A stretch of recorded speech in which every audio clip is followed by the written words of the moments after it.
विनोद अपनी पत्नी और बेटी के साथ शहर में रहता था। फिर एक दिन गांव से विनोद की मां नम्रता आती है। अरे क्या बात है बेटा, बहू तुझे खाना नहीं खिलाती क्या? देख कितना दुबला हो गया है। घर में कदम रखते ही अपनी सास का ताना सुनकर विनोद की पत्नी शीला का मुंह फूल जाता है। हे राम, मेरे पोते का भी बुरा हाल है, इसकी भी सेहत बिल्कुल अच्छी नहीं है। मम्मी जी, आप कैसी बातें कर रही हो? ये दोनों तो बिल्कुल अच्छे भले हैं। अरे चुप कर तू, अपनी गलती पर पर्दा मत डाल। मैंने तुझसे ज्यादा दुनिया देख रखी है, एक नज़र में बता सकती हूँ किसकी सेहत अच्छी है और किसकी नहीं। खैर कोई बात नहीं, मैं 1 महीने के लिए यहाँ आई हूँ, अब मैं इन दोनों को पहलवान बना दूंगी। उसके बाद नम्रता अपने थैले से घी का एक बड़ा डिब्बा निकालकर बाहर रख देती है। ये देख बेटा, गांव से शुद्ध देसी घी लेकर आई हूँ, इसे खाने के बाद तुम सबकी सेहत अच्छी हो जाएगी। ऐसी बात नहीं है मम्मी जी, हम सब भी रोज पौष्टिक खाना ही खाते हैं। अरे मुझे मत सिखा बहू, तुम लोगों का पौष्टिक खाना क्या है अच्छे से जानती हूँ मैं। घी के नाम पर तुम लोग डालडा खाते हो। ये ले, ये डिब्बा रसोई में रख दे।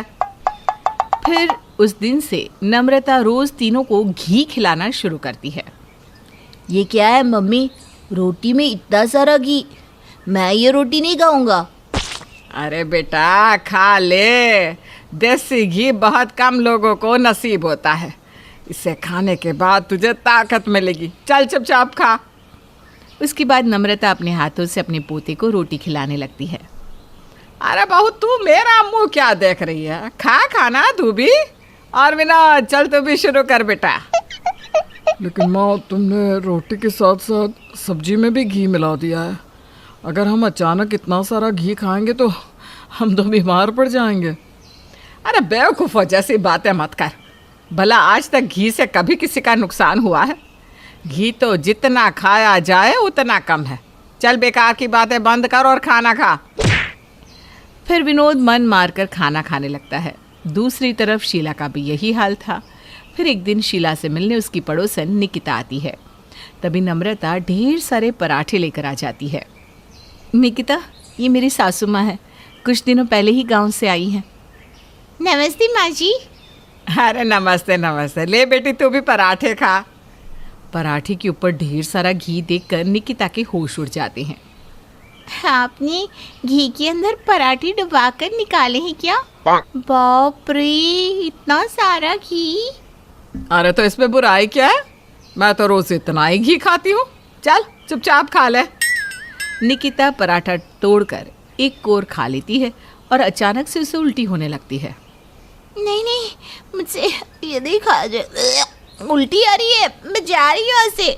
अरे तुम शहर के लोगों का ना यही रोना है, हमेशा खराब चीज़ खाते रहते हो, अच्छी चीज़ सामने आते ही मुंह बना लेते हो। नहीं खाना तो चल जाए यहाँ से। उसके बाद निकिता वहाँ से भाग निकलती है। लेकिन दूसरी तरफ नम्रता अपनी बहू शीला को ज़बरदस्ती कई पराठे खिला देती है। अपनी सास के इस बर्ताव से शीला बहुत दुखी थी। विनोद, मैं मम्मी जी का घी और बर्दाश्त नहीं कर सकती। जब देखो तब ये हमें घी खिलाने के पीछे लगी रहती हैं। आज उन्होंने मुझे घी वाले इतने सारे पराठे खिला दिए कि मेरी तबीयत ही बिगड़ गई। तुम ठीक कहती हो, मेरे टिफ़िन में भी ना माँ ढेर सारा घी डाल दी थी। ऑफिस के मेरे दोस्त खाना देखकर मेरा मजाक उड़ाने लगते हैं। लेकिन हम मम्मी जी को कुछ भी कहेंगे तो वो बुरा मान जाएंगी। अब हम क्या करें, मेरी तो समझ में ही नहीं आ रहा। मेरे पास एक आइडिया है जिससे दादी हमें घी खिलाना पूरी तरह बंद कर देगी। अरे जल्दी से बोल बेटा, क्या आइडिया है? उसके बाद विनोद का बेटा अपना आइडिया बताता है। अगले दिन, बहू, अरे ओ बहू, जल्दी से चाय लेकर आ, कब से तलब लगी है। और थोड़ा अदरक ज़्यादा डालना बेटा। थोड़ी देर के बाद शीला चाय लेकर आती है। चाय में घी को तैरते हुए देखकर नम्रता की आंखें फटी की फटी रह जाती है। अरे ये क्या है बहू, तूने चाय में घी क्यों डाल रखा है? मम्मी जी, अब हमें घी खाने की आदत हो गई है ना, तो मैंने सोचा कि अब हम चाय में भी घी डालकर ही पियेंगे। शीला की बात सुनकर नम्रता कुछ नहीं कह पाती और मुंह बनाकर चाय पीने लगती है। बड़ी मुश्किल से वो चाय पीने में कामयाब होती है। फिर शीला नम्रता के सामने ढेर सारे बिस्किट्स रख देती है और उनके ऊपर घी डालना शुरू करती है। अरे अरे ये सब क्या है बहू, तू बिस्किट पर घी क्यों डाल रही है? मम्मी जी, बिस्किट के साथ घी खाने का मजा ही कुछ और है। आप एक बार खा कर तो देखिए। उसके बाद शीला बिस्किट उठाकर नम्रता को खिलाने लगती है। बेचारी नम्रता मन मारकर सारे बिस्किट्स खा लेती है। फिर दोपहर को विनोद का बेटा ग्लास में दूध भरकर उसके ऊपर घी डाल देता है। ये लो दादी, गर्मा गर्म दूध पियो, और ये देखो मैंने इसमें कितना सारा घी डाल रखा है। अरे तू पागल हो गया है क्या? दूध में घी, ये सब क्या है? दादी तुम ही तो कहती हो घी खाना फायदेमंद होता है। चलो अब नखरे मत करो, सारा दूध पी जाओ फटाफट गटागट। उसके बाद विनोद का बेटा जबरदस्ती नम्रता को सारा दूध पिला देता है। फिर नम्रता मुंह बनाकर अपने कमरे में चली जाती है। शाम को जब विनोद ऑफिस से घर लौटता है तो वो ढेर सारे आम खरीद कर लाता है।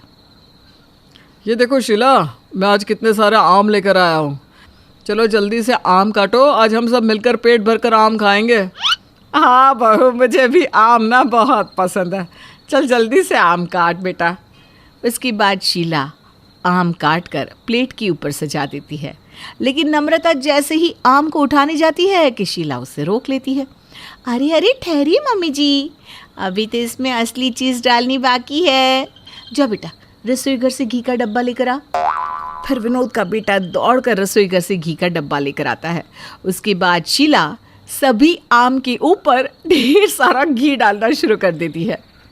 ये लीजिए मम्मी जी, अब आम खाने के लिए बिल्कुल तैयार है। अरे बहू तो पागल हो गई है क्या? भला आम के ऊपर घी डालकर कौन खाता है? माँ, तुम्हें तो सिखाया कि चाहे कुछ भी हो जाए हमें ढेर सारा घी खाना चाहिए। चलो आज आम के साथ भी हम घी खाकर देखते हैं। हाँ दादी खाइए ना, बड़ा मज़ा आएगा। नहीं नहीं नहीं नहीं, बस बहुत हो गया, मैं ये आम नहीं खा सकती। अरे तुम सब ने तो बेवकूफ़ी की हद कर दी। मैं तुम सबसे तंग आ चुकी हूँ। मम्मी जी, आप अपनी बातों से पलट रही हो।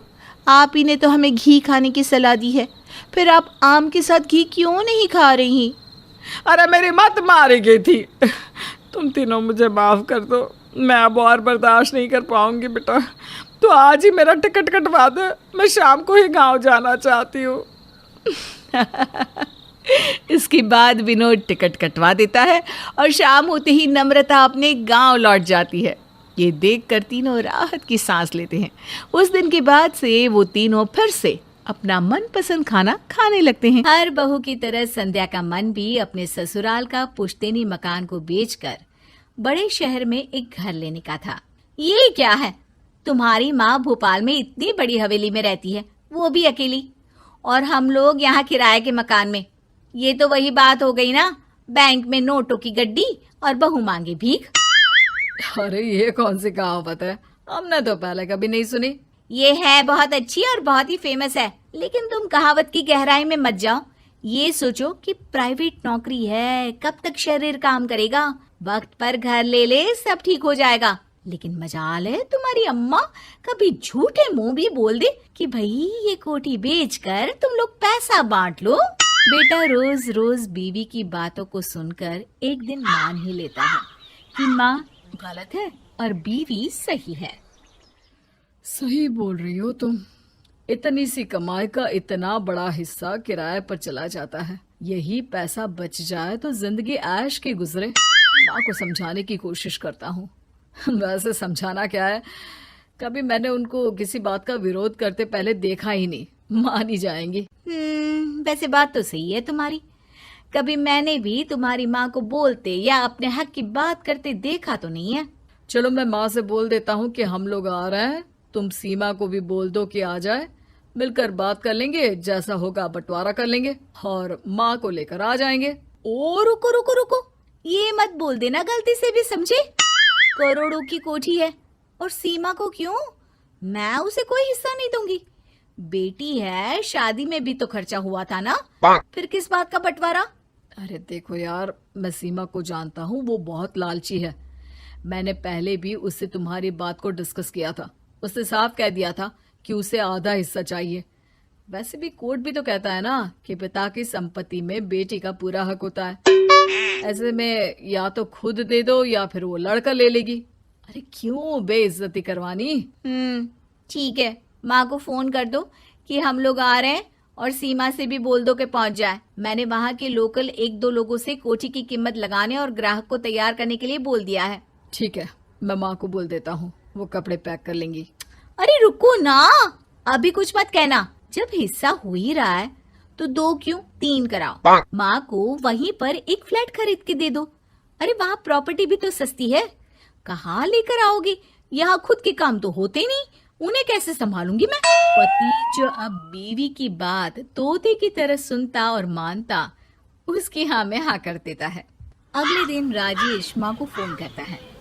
कैसी हो माँ? हम लोग 3-4 दिनों के लिए आ रहे हैं। ये तो बहुत अच्छी बात है, आ जाओ तुम लोग। सीमा का भी फोन आया था, वो भी बोल रही थी कि आ रही है।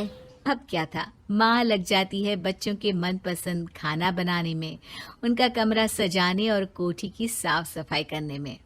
फिर वो दिन भी आ जाता है कि उनके दोनों बच्चे, बेटा और बेटी, बहू दामाद के साथ वहाँ आते हैं। सीमा कैसी हो बेटी? कभी कभी माँ को फोन भी कर लिया करो, कभी फोन नहीं आता तुम्हारा। अरे माँ, कितनी बिजी लाइफ है, जानती हो ना। अच्छा माँ, खाना दे दो, बहुत भूख लगी है। हाँ हाँ चलो। राजेश, तुम और बहू भी कमरे में जाकर फ्रेश हो लो, मैं नौकर से बोलकर खाना लगवा देती हूँ। माँ, बहुत ज्यादा खर्चा है इस घर का, इतनी बड़ी कोठी का बिजली बिल। अरे कभी कुछ गिरा है तो कभी कुछ बनवाना है, नौकर चाकर, और फिर इस आलीशान कोठी में आपको अकेले डर भी तो लगता होगा ना। डर? अरे बेटा, 18 साल की थी तब से यहीं रह रही हूँ, कभी यहाँ से बाहर निकली ही नहीं। और तुम्हारे ससुर जी इतना कमाते थे कि आज तक मुझे किसी की जरूरत नहीं पड़ी। बेटा, मैं तो कई लोगों की मदद भी करती रहती हूँ, सोशल वर्क में मन लगता है मेरा, तो समय भी कैसे कट जाता है पता नहीं चलता। बाकी ये जो नौकर है ना वो नौकर नहीं, परिवार है। यही पुश्तों से रह रहे हैं, हमारे परिवार की सेवा कर रहे हैं। मैंने तो राजेश को भी कहा था, क्या शहर में रखा है, क्यों परेशान होते हो, यहीं रहकर काम काज कर लो। नो नो नो नो, यानी अच्छा, मैं रेडी होकर आती हूँ। राजेश और सीमा आपसे बात करेंगे। कैसी बात करेंगे बेटा? तभी वहाँ बेटा और बेटी आ जाते हैं। माँ, हम लोग ये घर बेच रहे हैं, आपको इसी शहर में 2 कमरों का फ्लैट दिला देंगे, बाकी पैसे मैं और सीमा बराबर बांट लेंगे। हाँ माँ, वो मेरे पति को भी नया काम करने के लिए पैसों की जरूरत है। माँ समझ जाती है कि पिछले कई सालों से जो बच्चे उस घर नहीं आए, वो अचानक एक साथ कैसे आ गए। मैंने तो वैसे कई प्रॉपर्टी डीलर से बात भी कर ली है, कल आकर वो कुछ लोगों को घर दिखा देंगे। खाना खा लो, कल सुबह बात करते हैं। बेटा बहू की तरफ देखता है, जैसे कह रहा हो कि देखो सब ठीक हो जाएगा, माँ मान जाएंगी और वैसा ही होगा जैसा तुम चाहती हो। सभी खाना खाकर अपने कमरे में चले जाते हैं। माँ को नींद ही नहीं आती। ये क्या हो रहा है? रोज जब घर में कोई ना होता तो इतनी अच्छी नींद आ जाती, आज क्यों कुछ खोने का डर लग रहा है। मैं क्या बोलूं अपने बच्चों को, इस कोठी के सिवा मैं कहीं नहीं रह सकती। खुला आंगन, बरामदा कहाँ होगा 2 कमरों के फ्लैट में। मेरा तो दम ही घुट जाएगा। कम से कम यहाँ नौकर है जो मेरा ख्याल रखते हैं, फिर कौन देखेगा। सास ठान लेती है कि वो सबको मना कर देगी। देखो, तुम लोग शहर में इतने काम छोड़कर मेरे पास आए हो, तो मेरी सलाह ये है कि वापस चले जाओ, क्योंकि मैंने फैसला किया है कि मैं ये मकान बेचूंगी नहीं। यहाँ मैं सोशल वर्क करूंगी और अपना मन लगाऊंगी। तुम दोनों में से किसी ने ये नहीं कहा कि माँ मेरे साथ चलो। तो जब अकेले ही रहना है तो मैं 2 कमरे के मकान में क्यों रहूं? पति की आलीशान कोठी में ही ना रहूं? क्या बात कर रही हैं? आपको इतना बोलता तो मैंने कभी नहीं सुना आज से पहले। क्योंकि मेरे संस्कार में नहीं ना। लेकिन अब नहीं, जीवन के थोड़े से वक्त को मैं अपने हिसाब से जीऊंगी। तुम लोग सब अपना अपना देख लो। सभी बच्चों के लिए माँ का ये फैसला भले ही एक्सेप्टेबल नहीं था, लेकिन सास का ये रूप नया जरूर। बेचारी रूपा, शॉर्ट हाइट तो थी ही, ऊपर से पति मिला वो भी 6 फुट का। क्या रूपा, शादी को 30 साल हो गए, लेकिन कभी तुम्हें ये हाई हील्स के बिना नहीं देखा। क्या करोगे देखकर बिना हिल्स के? छोटी हाइट है ना, इसलिए ऐसा बोल रहे हो। मैंने कहा कि तुम्हें भी तो मैंने घुटने के बल नहीं देखा। वो तो है, लेकिन कोई बात नहीं, तुम्हारी हाई हील्स के कारण कभी मुझे ये फील ही नहीं हुआ कि तुम शॉर्ट हाइटेड हो। हाँ भाई, तभी तो जान जाए लेकिन हिल्स ना जाए।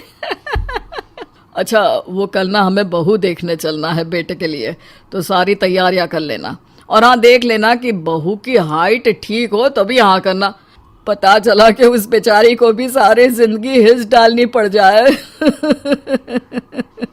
अरे बस भी करो, ऐसा भी नहीं है। उसके लिए तो मैं लंबी लड़की ही देखूंगी। बेटे के साथ माँ बाप दोनों लड़की देखने जाते हैं, लेकिन ये क्या, लड़की की हाइट भी काफी होती है। माँ, ये लड़की ठीक है, देखो हाइट भी बिल्कुल मेरे बराबर ही है ना। हाँ हाँ रूपा, रिश्ते को हाँ कर दे, ऐसा रिश्ता बार बार नहीं मिलता, हाँ कर दे। लेकिन न जाने क्यों एक परफेक्ट मैच भी रूपा को ठीक नहीं लग रहा था। अरे क्या सोच रही हैं रूपा जी, बहू से कुछ सवाल करना है तो पूछ लो। हाँ, वो बेटी, तुम्हें नहीं लगता कि तुम्हारी लंबाई थोड़ी ज्यादा है? वो तो भला हो मेरे लड़के का जो इतना लंबा है, वरना तो शादी होनी थोड़ी मुश्किल नहीं हो जाती। ओह नो, कैसी बात कर रही हैं आप? मुझे तो अब भी भगवान से शिकायत है कि मुझे थोड़ी हाइट और दे देता, क्योंकि मुझे लंबाई बहुत पसंद है। हैं? अच्छा, ओके। वैसे जब अब सबको रिश्ता पसंद ही है तो मुझे भी पसंद है।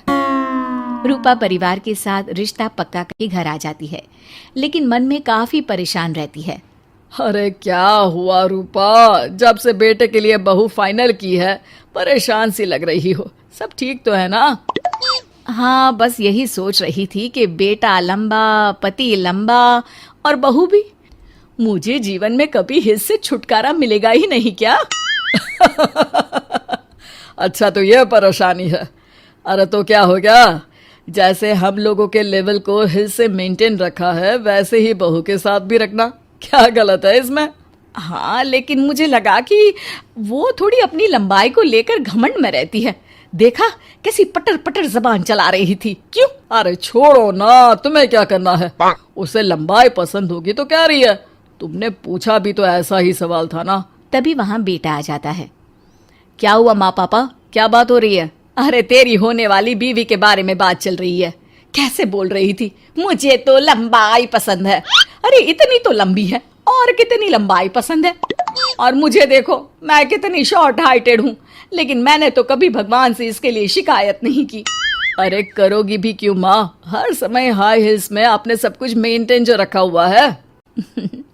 छोटी रूपा के बेटे की शादी लंबी सी नीलू से हो जाती है। शादी के बाद, अरे नीलू बहू, जब तुझे देखने आए थे तब तो तू इतनी लंबी नहीं लग रही थी, ये शादी के बाद अचानक क्या हो गया? अरे सासू माँ, हिल्स पहनी है ना मैंने, आपको तो पता है मुझे लंबा लगना कितना अच्छा लगता है। रूपा बेचारी अब अपनी हाई हिल्स के साथ भी बहू की बराबरी नहीं कर पा रही थी। एक बार वो बहू के साथ बाजार जा रही थी कि पड़ोसन, हाय रे बेचारी रूपा की किस्मत, मुझे तो तरस आता है कभी कभी।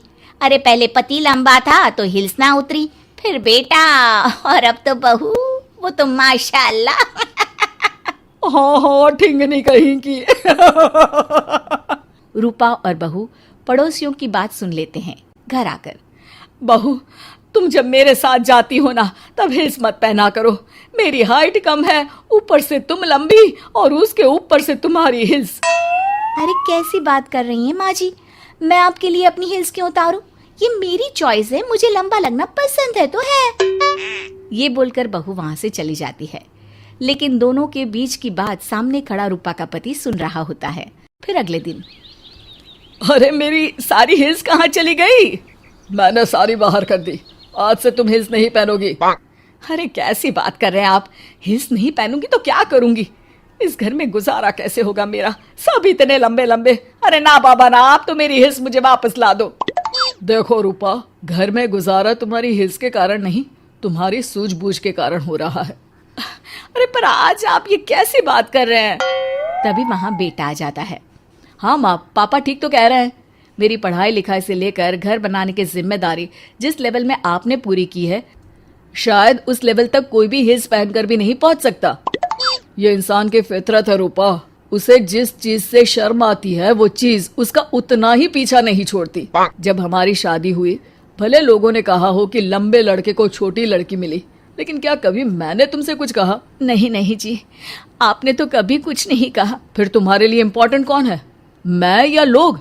वैसे ही अगर बहू को ऊंचा लगना पसंद है और वो तुम्हारे लिए अपना शौक नहीं छोड़ रही है, तो तुम क्यों किसी के लिए लंबा दिखने की कोशिश कर रही हो? जैसी भी हो, मेरी हो और मुझे बहुत पसंद हो। रूपा को समझ में आ जाता है कि उसकी हिल्स पहनने की जरूरत अब खत्म हो चुकी है। एक बार वो बहू के साथ बाजार जा रही थी, वो भी बिना हिल्स के। वही पड़ोसी, अरे ये बहू को तो देखो, एक तो इतनी लंबी है, ऊपर से हिल्स। अरे ऊंट लग रही है ऊंट। उस दिन तो सास के साथ चलती ठीक लग रही थी, आज तो जिराफ लग रही है। घर आकर बहू कहती है, माँ जी ये क्या मजाक है, आपने आज हिल्स क्यों नहीं पहनी? मेरे साथ चला करे तो हिल्स पहना करे, मैं कुछ ज्यादा ही लंबी लगती हूँ। वो बहू, मैं जैसी हूँ ना वैसे ही लोगों के सामने रहना चाहती हूँ। छोटी हाइट की हूँ तो लंबी लगने की कोशिश भी मैं क्यों करूँ? मुझे तो छोटा लगना अच्छा लगता है।